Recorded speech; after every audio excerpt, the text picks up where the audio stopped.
Centro Latino is a nonprofit ministry that began about 10 years ago, in 1999. A group of pastors and local church members got together when they realized that there was no one to welcome the Hispanic population to Catawba County. These ministers, these church members, formed a task force and decided to begin an outreach center that they called Catawba County Hispanic Ministry. They looked for a director. They found Maria Daly. They gave her a cell phone and a desk, and they said, basically, answer any question and help anyone that comes through the door.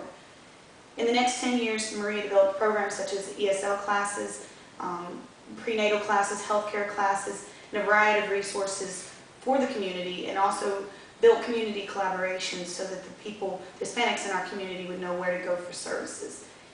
In the recent years, we've expanded the programs to include after-school programs for at-risk kids, and we are known in the community for the role that we play with the non-Hispanic community. We actually go out and offer diversity trainings for agencies who serve Hispanics or have Hispanic employees, and we'll work with county government, the Sheriff's Department, Police Department, to offer them any assistance they may need to understand the community as it's growing.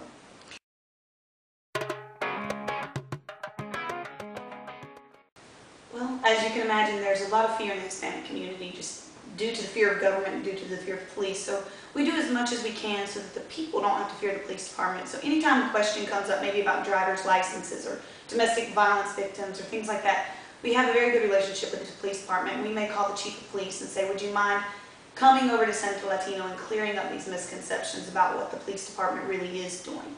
So that not only builds the police department's trust in us, that we were willing to work with them, but it also helps local members of the community understand that they really can go to the police when they have a problem. We also offer diversity training, and in past years we've even offered basic Spanish classes for the officers. That's a very difficult question because in many Latin American countries, the police are known to be corrupt. I mean, it's a very low-paying job, and it's a side business, basically. So here, when you tell Hispanics to trust the police, it's even more difficult. And with new legislation and new pilot programs such as 287G going into effect in secure communities, it's even more difficult for Hispanics to trust them. I would say probably the biggest thing for me would have open communication. Make sure the Hispanic community knows, are we a 287G community? What kind of enforcement are we putting into place if we stop someone without a driver's license? And what are we looking from our community? So being honest and open with the community and making sure that they keep workshops with Centro Latino that we can discuss things such as what should domestic violence victims do? Are they going to get deported if they commit a crime?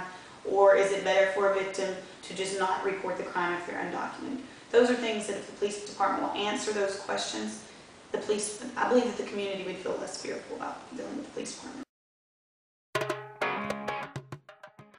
287G is a pilot program that began in the mid-90s. Basically, this program was designed by ICE to partner with local community agencies such as the Sheriff's Department, predominantly the Sheriff's Department. ICE will enter into a memorandum of agreement with the Sheriff's Department to connect their databases. In the past years, if a Hispanic was pulled and did not have proper documentation such as a driver's license or a North Carolina ID card, they would simply be given a citation for driving without a license. They would go to court, pay the fee, and that would be the end of the matter. Now what is happening, if they cannot present proper documentation, the Sheriff's Department then will ask if they are legal citizens.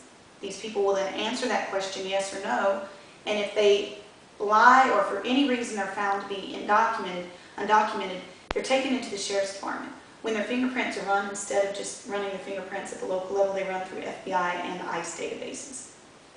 ICE will then put a detainer, maybe 48 hours. They have 48 hours to come pick them up. And many of those people who are getting pulled for routine traffic stops are actually ending up in jail for long periods of time, sent to Charlotte, then maybe to Atlanta, and then they're being deported.